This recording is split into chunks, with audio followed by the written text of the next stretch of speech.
Hello, everyone, and welcome back. Thank you for tuning in again live. It is Monday, February 3rd. It is noon here on the East Coast of the U.S. And you are currently watching the Skill Building Monday Drawing Group hosted by me, Jason Leeser. And if this is working for you, please tag us in the comments and tag a friend who loves tattoos. And let me know not just talking to dead air here.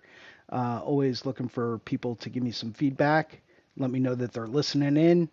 And welcome to Guy Aitchison's Reinventing the Tattoo Community, where tattooers, apprentices, collectors, and the curious are encouraged to join in these live streams, real world events, to share and inspire and ultimately create better art and tattoos together. We beam out nearly every day, and with your help, have evolved into a quality network of amazing live and on demand tattoo and art shows that have all been receiving rave reviews. You can find Reinventing the Tattoo at www.reinventingthetattoo.com. You can try it out for free. There is no obligation to subscribe right away. We do offer 3 different options for you to try it out if you are interested so that you can get an idea of what it kind of looks like. The first option is to take a sample webinar from the Reinventing the Tattoo Canon, where you get to go through and get a behind the scenes look at what it's like to have a full Reinventing the Tattoo Canon subscription. The second option is to go through and get some free advice from Guy Aitchison about goal setting, maybe your unique goals. And the third and final option is to take a comprehensive tattoo history course from Jay Brown. For fellow tattoo history nerds such as myself, I can't stress this enough. The tattoo history course is amazing. It's everything from start to finish.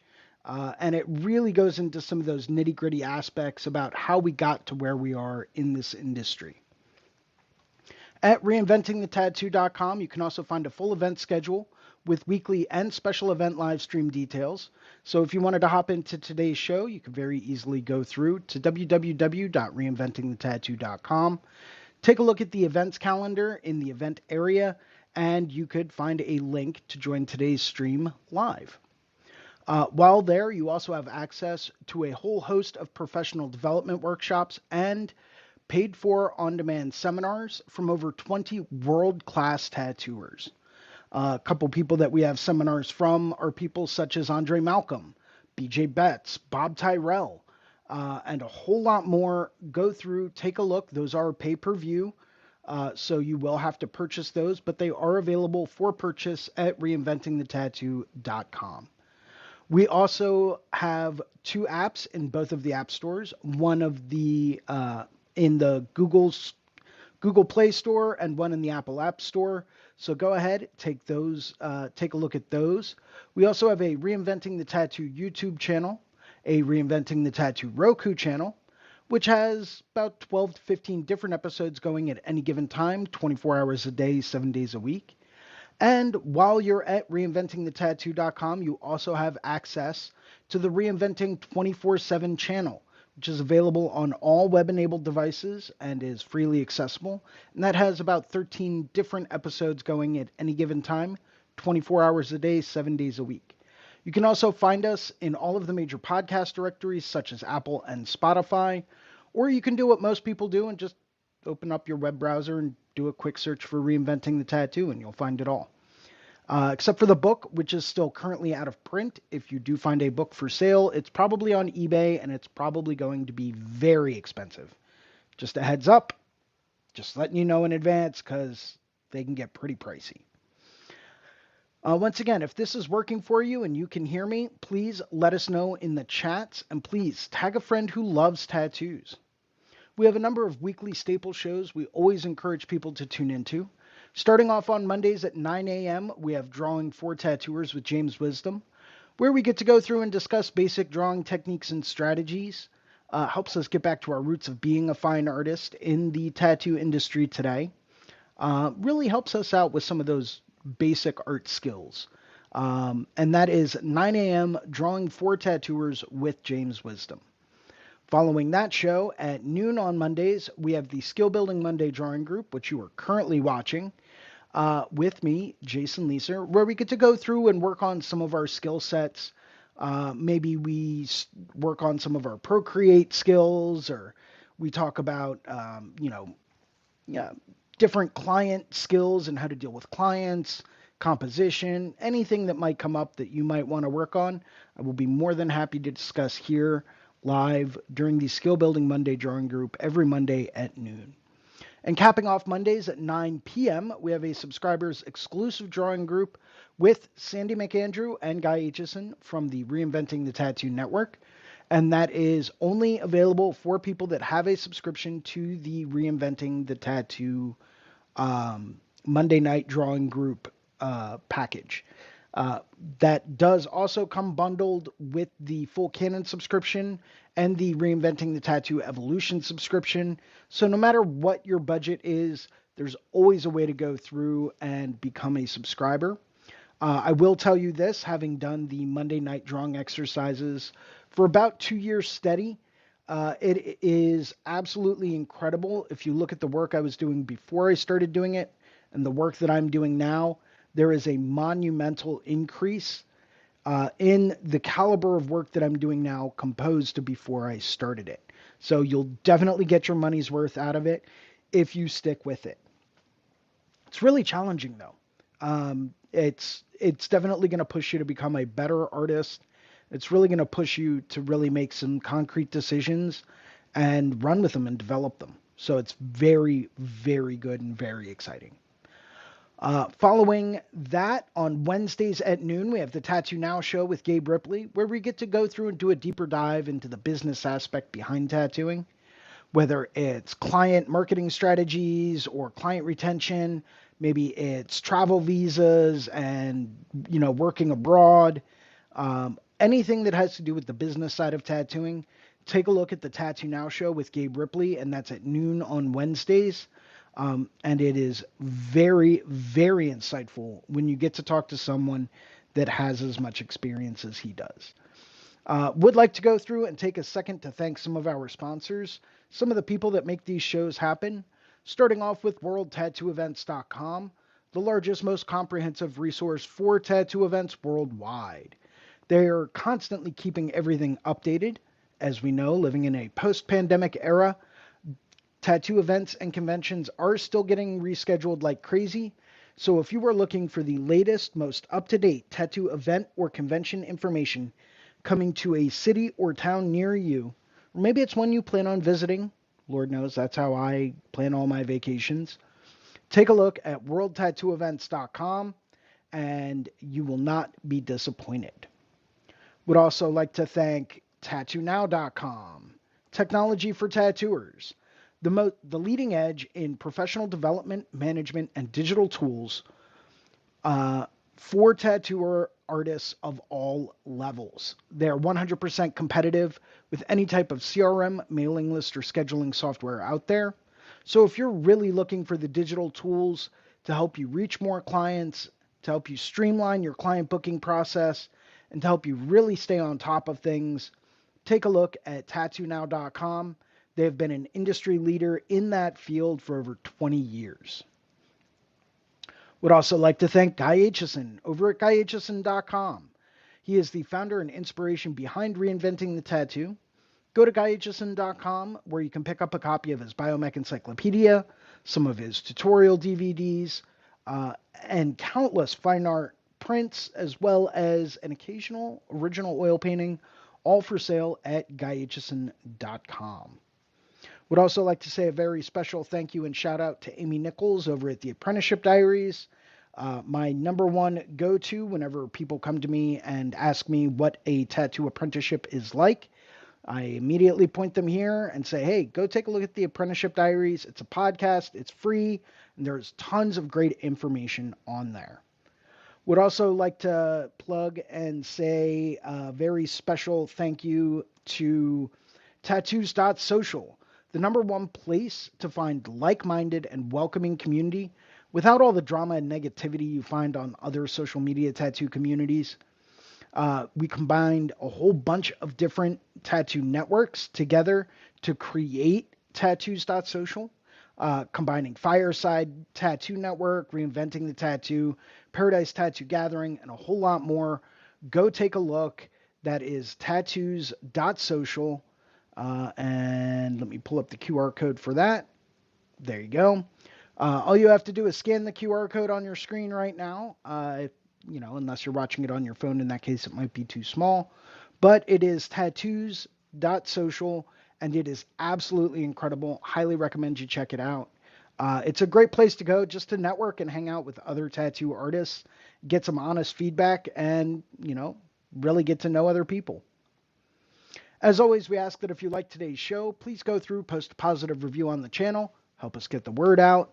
If you would like to host a Reinventing the Tattoo event, become a sponsor of our community, or if you are looking for a fine art or a tattoo critique, you can always email management@reinventingthetattoo.com, and we will get back to you as soon as we can.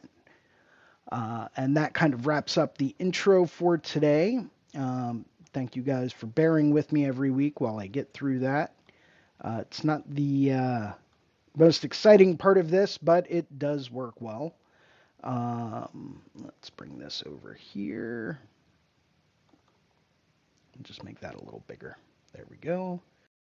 And pull up this so seeing comments people make.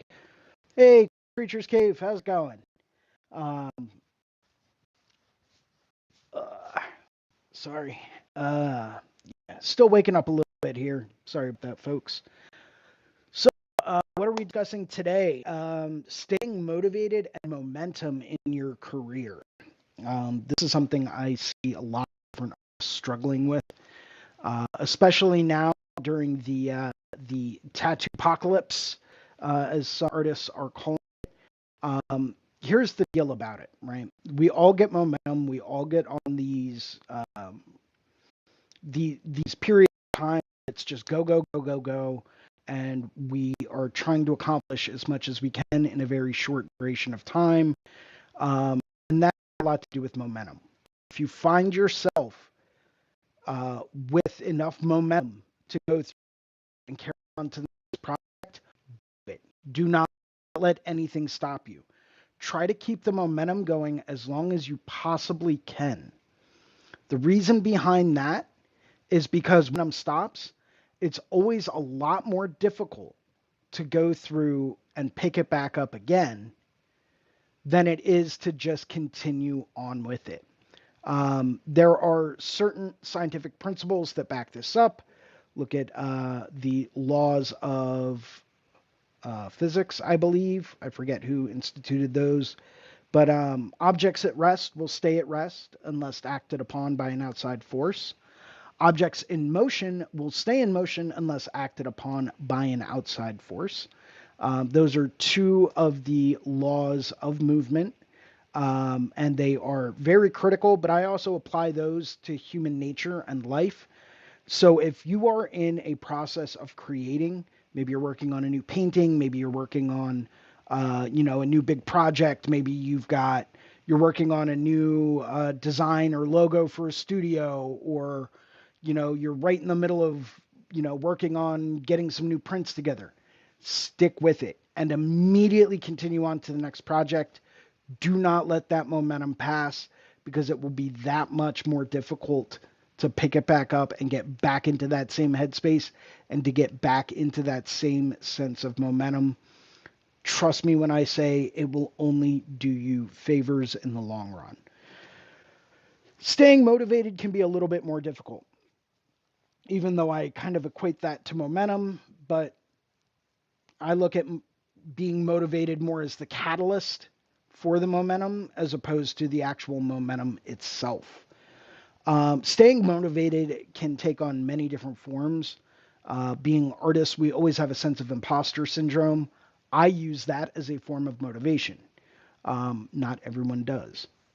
I don't know why, but I look at it and say, okay, well, this is something I really need to work on. This is something I need to get better at. What can I do, and how can I work to improve what it is I need to work on?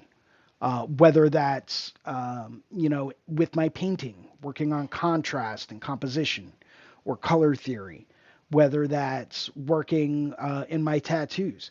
Maybe I need better lines. Maybe I see healed tattoos a year or two later and the lines don't look consistent or even or solid. Okay, well, I'm going to go back through and what can I do to make better lines? Well, I know that I can slow myself down. I can slow my machine down. I can slow my hand down. I can focus on quality over quantity, not trying to push through and get the most done or be the fastest artist out there. Speed in tattooing comes with time. That is something that was taught to me very early on when I was coming up in this industry. You will not be the world's fastest tattooer overnight. It will not happen. And if you try to push yourself to become a faster artist, the only thing it will do is make you sacrifice quality for speed. Do not make that sacrifice. That is the wrong way to go about doing it. Go through, take your time, do things right, do things immaculately, right? Until you can get them flawless the first time. Once you can get everything flawless the first time, then you can start to move on. But until every line in a piece is perfect, until your shading is perfectly smooth and saturated, until your colors are perfectly blended, do not think about trying to get faster. Just think about trying to be more consistent. Whether that means, going back through and, pushing off bigger projects. Whether that means focusing on doing smaller tattoos better as opposed to trying to get into bigger pieces. Maybe that means kicking back and instead of doing color and, maybe you need to work on your black and gray more. So maybe start doing more high contrast black and gray pieces, right? So there's always something that we can work on. Use that as a motivating factor. Do not look at social media for what other people are doing as motivation. Do not do that. The only thing that can come of that is that you're going to look at some of these people that literally spend decades perfecting what they do, that have gone through and done things the hard way, and then you're going to end up comparing yourself to them, and that is the wrong way to do it. Compare yourself to who you were yesterday and just try to be 1% better today than you were yesterday. That's all it takes. 1%. And if you do 1% every single day, you would be absolutely astounded at what kind of positive things can happen. And if you look at yourself a year from now, even if you're like, okay, well, instead of doing 1%, I'm going to try to be 10% better. All you need to do is be 1% better. Be 1% better every day with whatever it is you're doing. And look at what you've been doing over an entire year. And tell me that there is not improvement there. Rome was not built overnight, nor was it built by a single person. It takes a community of people to help you get to that point. Don't be afraid to reach out and ask for help. Now, that being said, one thing I know I'm not the best at is what some people call being financially or fiscally responsible. Okay? I like to spend money. Who doesn't like to spend money? It's a great thing. If we have it, we like to spend it. But in this period of time where we're starting to see a major slowdown with the number of people that are getting tattooed or how much money they have to put towards their tattoos, it's not always the best idea to be fiscally or financially irresponsible. Okay? That can take on many forms. Maybe you can't do some of your favorite conventions or shows. Maybe you can't travel as much. Maybe you have to cut back on, all of the frivolous things that you might be buying. Little things can make a difference. So be aware of what you've got coming in and what you're going. And if something's not in your budget, Well, it's not in your budget. But don't go through and dig yourself into a deep just because something is not in your budget and it's something that you want. That is not being responsible. We all need to be responsible, especially with the slowdown in the industry today. That being said, we're going to switch gears now and start working on some art. I'm going to be working on some more snakes because this is the year of the snake. Um, the reason why I brought up finances and being financially responsible is because I have a meeting with my accountant today. So I get to go there and get to go through all the great number stuff that I really hate doing. I don't like it. I just like drawing pretty pictures. That's all I want to do. Let me do that. And that is exactly why I have someone that helps me do all of the number stuff that I do not like doing. So here we are, back in Procreate. This way you guys can really see what I'm doing. Oh, I did get to finish up the that dragon that I was working on that someone did claim as a back piece, so I won't be working on that during the live streams anymore. However, I did make a painting out of it, and I will be selling prints of those. If anyone out there does want a print of them, you can go, well, I think it's going to be, what, right here? If you see my hand in the corner, just send me a DM on Philly Inc. I'll be taking pre-orders in the next couple of weeks. They're going to be on really nice paper. They're going to be archival and museum grade. I can even build a custom frame for them if you want me to. Might cost you a bit extra, but we can do that. But yeah, so those will be available at some point in time in the next couple of weeks. I still need to get it scanned and get some color correction done, but it should be available in the next few weeks. So I know I talked a lot over the last couple of days about, or the last couple of episodes, just about composition.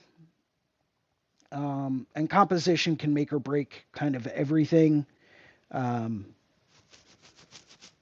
I think I'm actually going to end up doing something a little bit different today. I've been playing around with a lot of different stuff and just looking at like body movements and flows.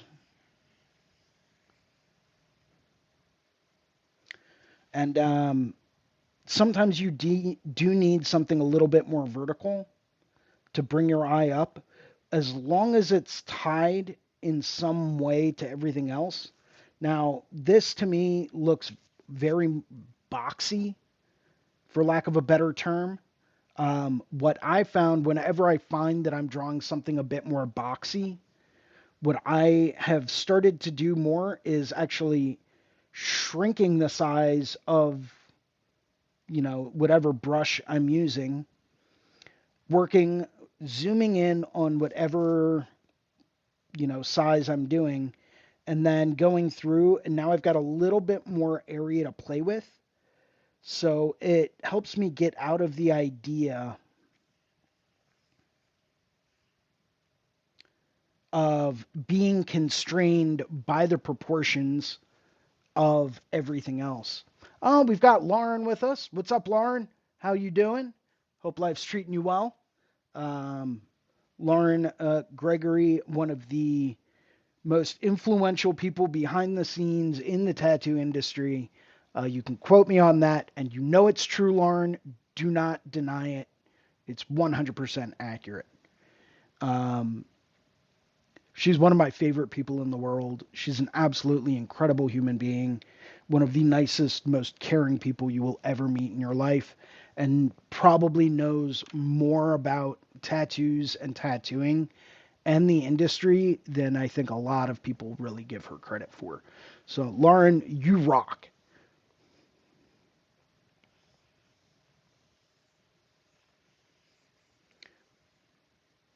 Too wide. Let's go. Let's try something a little different.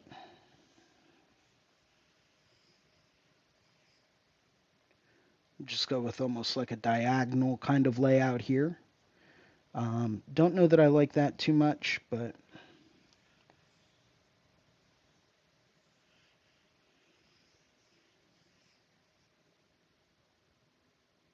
That one could be fun. A little bit too negative, and I think it's a little too busy at the bottom end.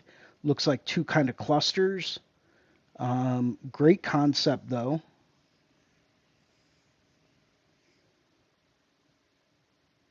Mm, not bad.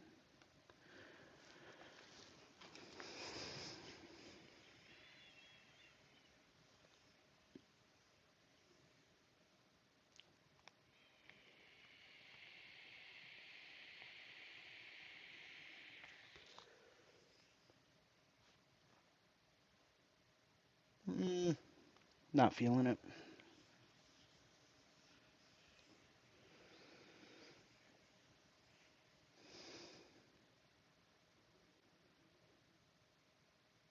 That one's not too bad. Let's try starting from the top.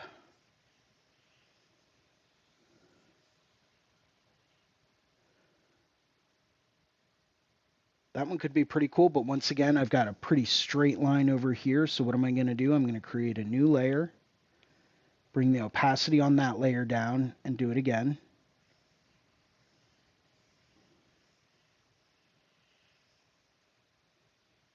Maybe smooth some things out and give it some extra, couple extra wiggles in there. Still not to my liking.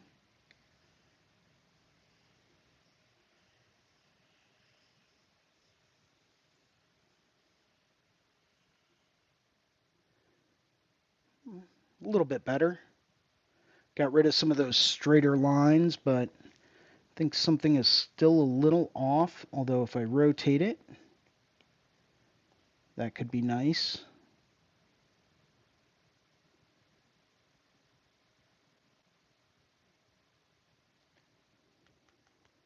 And we'll try it one more time, maybe.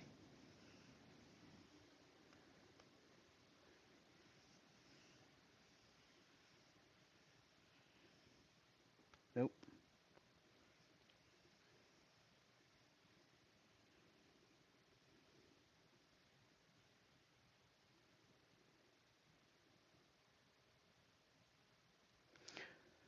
Uh,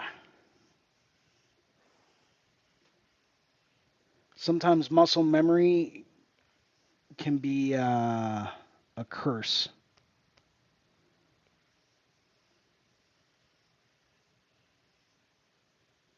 And that's ideally why I try to do this so many times, because it creates muscle memory so that when I go to really look at something, either I turn it into a painting or a tattoo design or something else, I already have the idea and the concept in my mind of exactly how I want this thing to flow and move.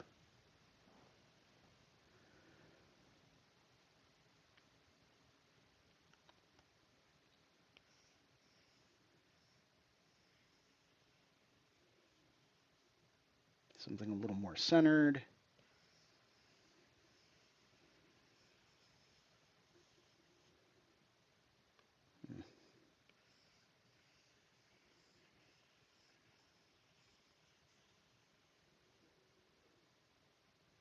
That's not bad.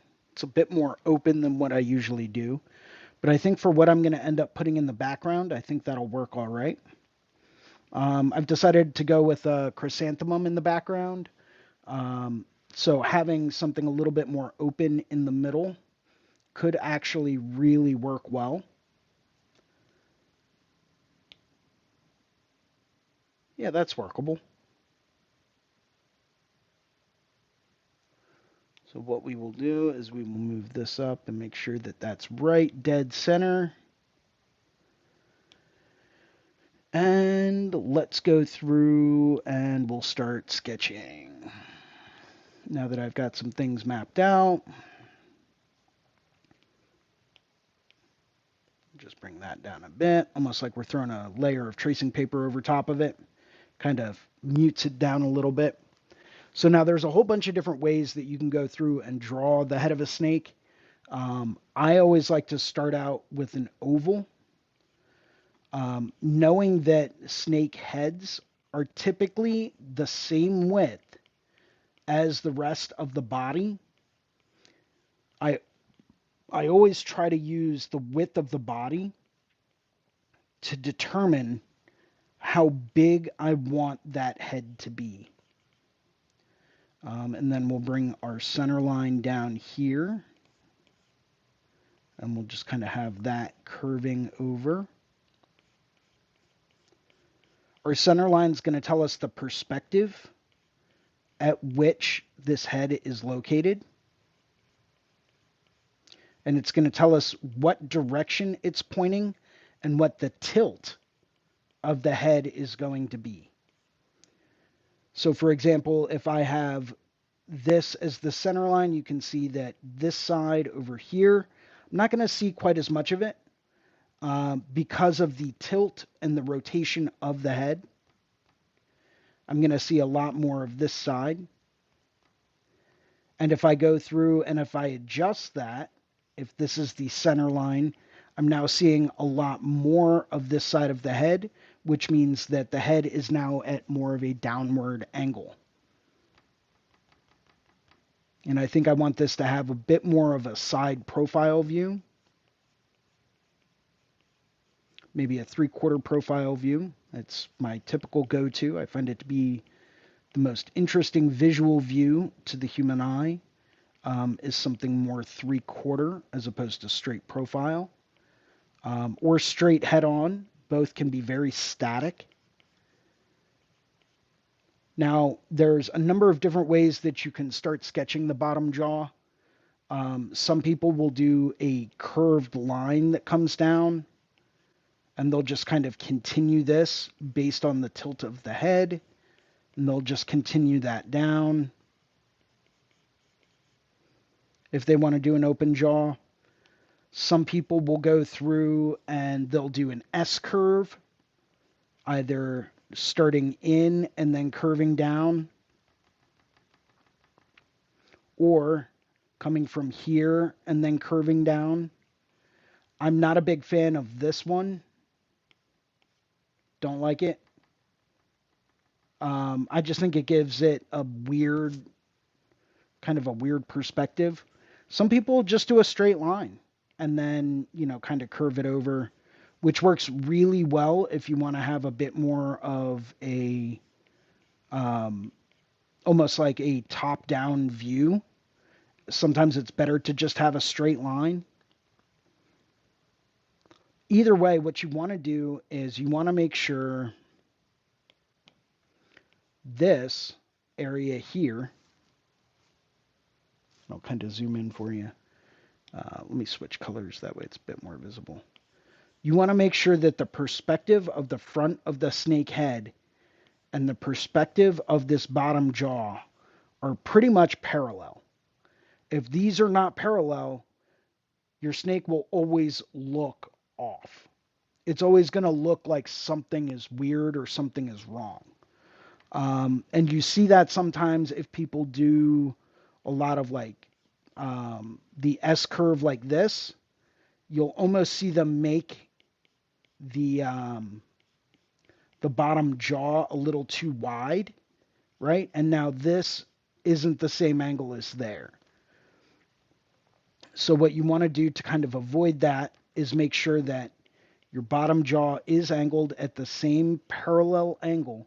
Even if you want to draw a snake with a very large bottom jaw, really kind of make that protruding, like it's really coming under and out and forward, you can easily do that.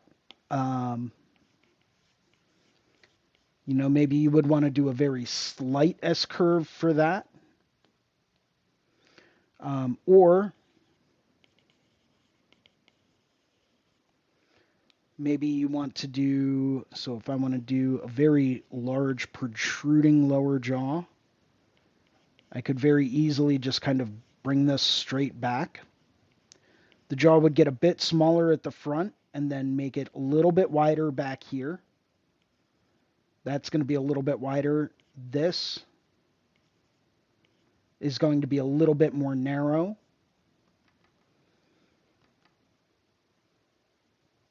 And then we can kind of curve the bottom lip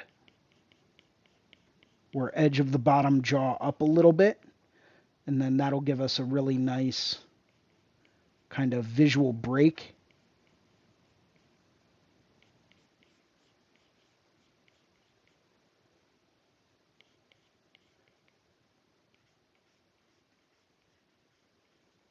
You know, for the sides of the jaws, we'll just do a slight curve up and then bring that back down and around. What I always like to do is try to bring the bottom portion of the jaw and the body in together so that they kind of merge at the same angle. This way you have a nice smooth transition from the underbelly, which would be here in this area. You would see a little bit of that as the snake head curves around, right? And now it's as easy as going through putting in an eye. I always like to bring my eyes a little bit more forward than anatomically correct. I just think visually it makes it look cooler. Not everyone does. The actual eye of a snake is typically located back here, usually back about halfway back on the face. So if you're going for more of an anatomical look, like an anatomically correct placement, it would be there. Actually, I think it would be a little bit higher too. I think it would be about there. I don't care about that so much. I'm going for visual appeal.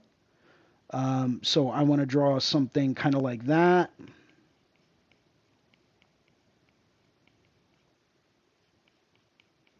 Maybe bring some fangs down. Give it a couple extra little fangs. Maybe some side teeth. A lot of people neglect this side of the jaw. I never really understood that. A lot of people forget that if you're going to draw the jaw on something, it needs to be a complete form and a complete shape. So sometimes you'll see people that will leave out the entire other side of a jaw, and then they're like, oh, wait, there should be something here, but I forget what it is. Yeah, the other side of the jaw. Make sure that you draw that, please.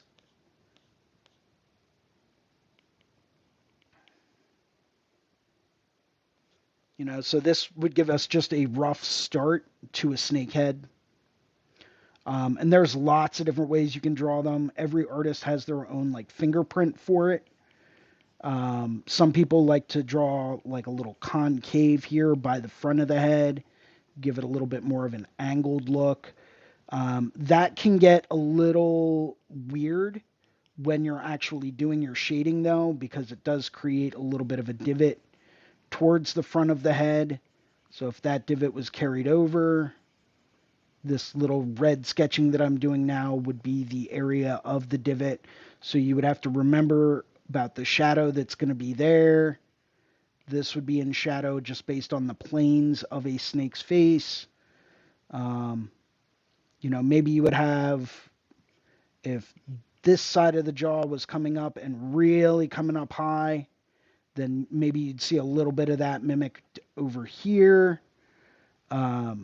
Just try to make sure that everything is parallel, or at least somewhat parallel across the board when it comes down to what you're drawing and is it going to be visible. Everything down to the teeth, right? Make sure that the teeth have the same kind of parallel line. Whether that's seen or not, it's important to have them all on a parallel line. This way, everything makes sense and lines up correctly. Now, I like to draw snakes. I love drawing snakes. I have for a very long time. They can be kind of tricky for some people, and that's why I like to go over them frequently, just because there are so many different ways that you can draw them. Let's draw another one. Let's draw one. We'll start out with purple.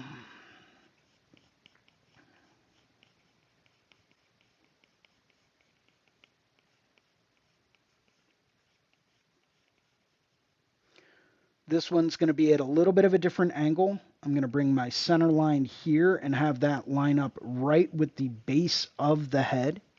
So this one's going to be at a much more extreme perspective.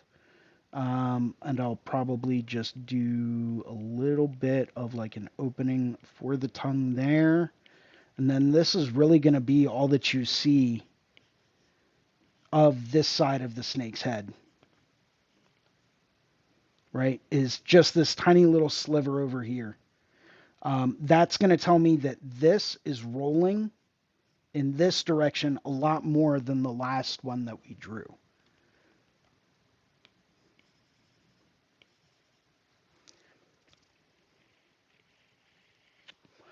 I'm going to start out with my eye, and I'm going to use that to just kind of mark a place. For this snake, I think I'm going to draw it with, yeah, we'll do another open mouth snake. So for this one, I'm going to draw a curved line down. Now I already know my perspective here is about there. Okay, so I'm going to want to make sure that the bottom jaw is about there. Once again, tapering down. We'll give it another little line here to represent the side of the mouth and the jaw. That would be where the mouth opens. Maybe we'll add like a little bit of a membrane here. I always like to do that. Just, snakes have that really wide membrane on the side of their mouth when they open their mouth. It's not just like a pivot hinge. It's, connected by some membranes. Let's go through. Then again, I don't really know too much about, anatomical correctness of snakes. I just kind of draw what I see. I've drawn so many snakes in my life that it's just muscle memory now. One thing I have started to kind of pick up on is I do tend to draw whatever's in the backside first.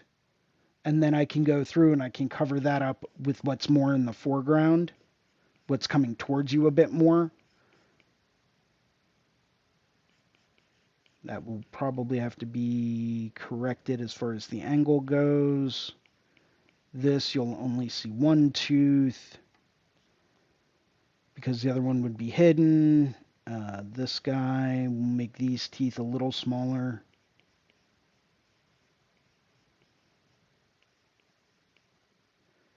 Maybe give it another one here. Check my angle. Yeah, this tooth is off. Actually, I think they're both off a little bit.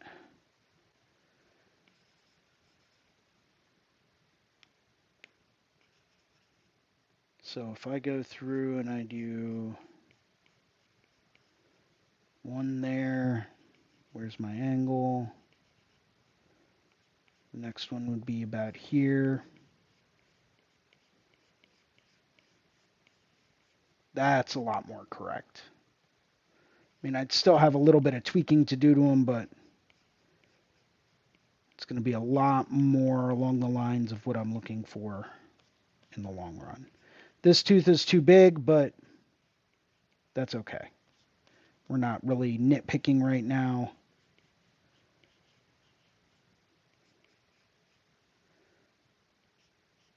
Maybe I'll draw another guy here.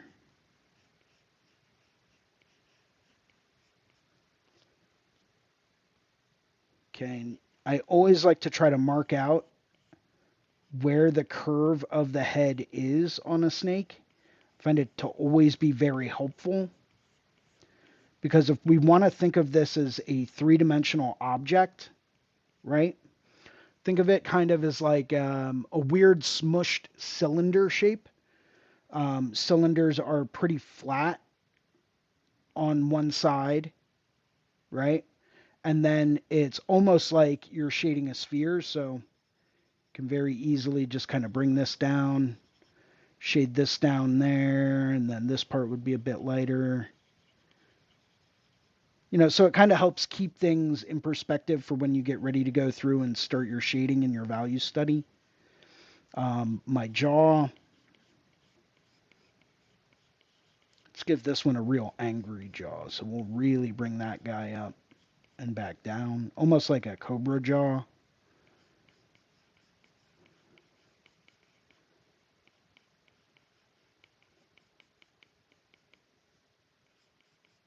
Once again, making sure that the tops of these are parallel.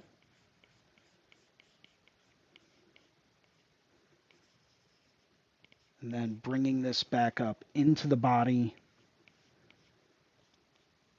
And then from here, I always just do like some overlapping loops just to mark out where I want the scales to be for the jaw.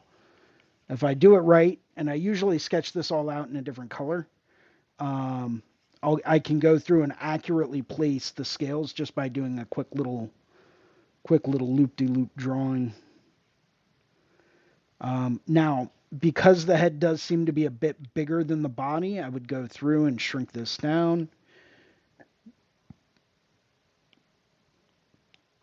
And then adjust accordingly.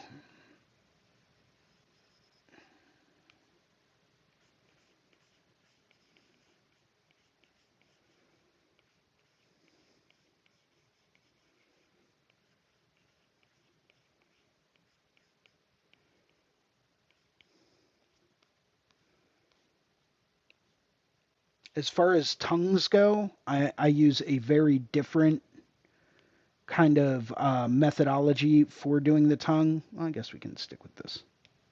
It'll be fine. I always like to give it like a little bit of a S-curve cutback. I think it just gives it a little bit more personality. I'll bring it down and then back up and around. Sometimes I'll go in the other direction. And I'll bring it from up there out, and then I can bring it up if I want to. Either way, I like to give it like a nice little pivot point. Sometimes I'll even give it a secondary pivot if I really want to make it work in a different direction. But I always try to create a nice, like, very sharp angle.